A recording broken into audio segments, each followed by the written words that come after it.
So one of our more major projects to do on this is tackling the floor rust. Something we didn't really expect when we bought this thing. We didn't really notice that we had too much issue there. And it actually looks better on the underside than it does in here.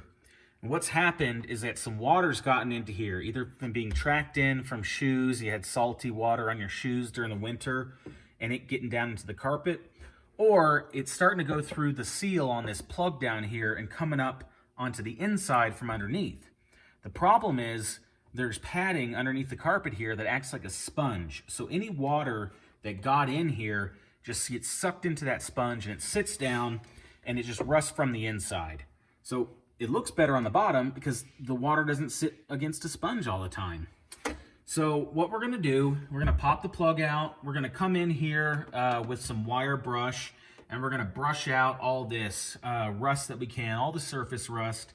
Probably won't get really much under here. This is a little bit of sound netting that was put on, and that's actually protected the metal right there decently well. It still feels pretty solid around. We don't need to do any weld-in repair here, I don't believe. So it's just gonna be get out the old rust. We're gonna get that good and clean. We're gonna come back in and we're gonna re-seal this. We'll use some urethane seam sealer on this. And then we're gonna come over on all of this and we're gonna put POR 15 down as a way to lock this in and prevent that from happening again. Pretty standard rust treatment like that. So this side's not too bad, not too big of a project. We'll be able to get through it pretty quickly. However, it's the driver's side over here that's the real problem. So as you can see, it's worse. Whether this is because the driver was tracking in more salty water on their feet and that was getting down through the carpet, maybe it just happened to go first, but the seal around that plug was totally gone.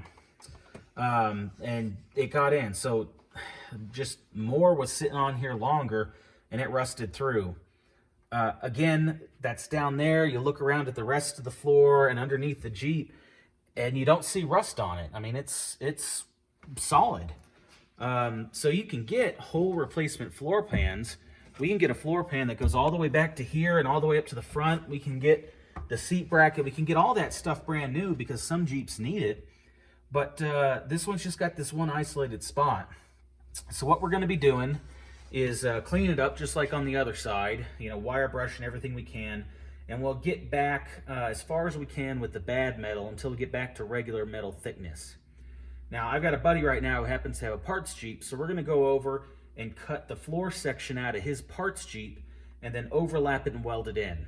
And we'll get into that process here in a little bit. Alternatively, I could go down to a junkyard and cut out that portion and weld it in. I could order a whole floor pan, which I don't really need. And I could also just get a little piece of patch metal and go in and tack that in because it's not just a huge area I need. So this is going to be one of our more serious projects. And once this is done, we can go ahead and reassemble the interior.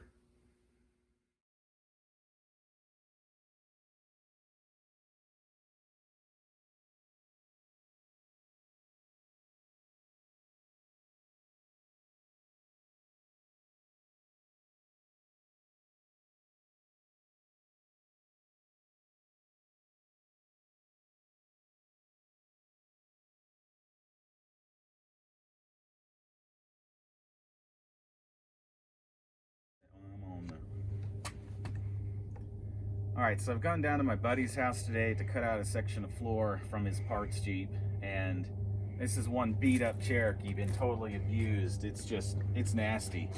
I went ahead and pulled out the seat, and this thing is pretty gross. So we're getting in here, it stinks, it smells bad. Yeah, it's pretty well trashed, it's nasty. So we're gonna go ahead and get stuff out of the way so we can pull back the carpet and get down to the floor so I can cut out that section of floor I need to weld in. So, all right, it's gonna be gross.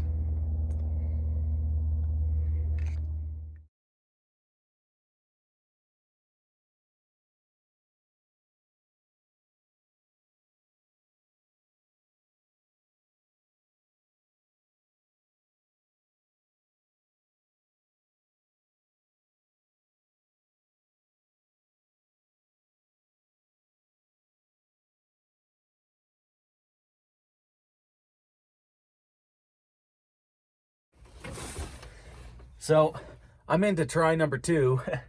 Got the carpet out of the other one, went and tapped around on a hammer where we could see everything. And then we saw that down at the plug area, it had just started to corrode out and eat through a little bit. So, you know, it was already starting to go. We came over and checked this one out, tapped around on the hammer, and this one looks solid everywhere around.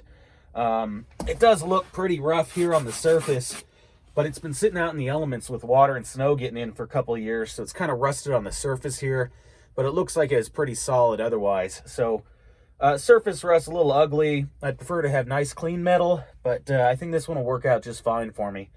So I'm going to come in. It's got the benefit of not having a transfer case in, so I can just start my cut down this way and come over, you know, cut through a couple of different ways there.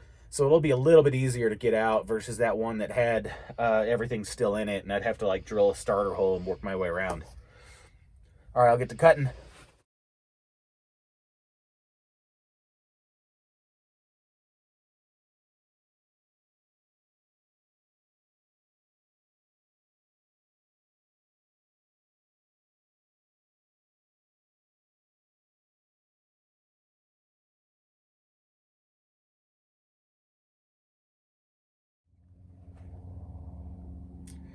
All right, so we went over to this Jeep instead and pulled it.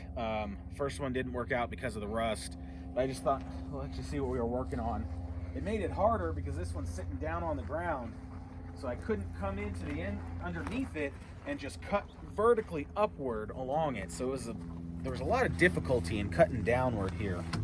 So that's what we cut out. You can see how it's kind of cutting into the frame rail there, which I don't really want to do. And if I had been able to be underneath it, I could have cut upward and made that a little bit easier.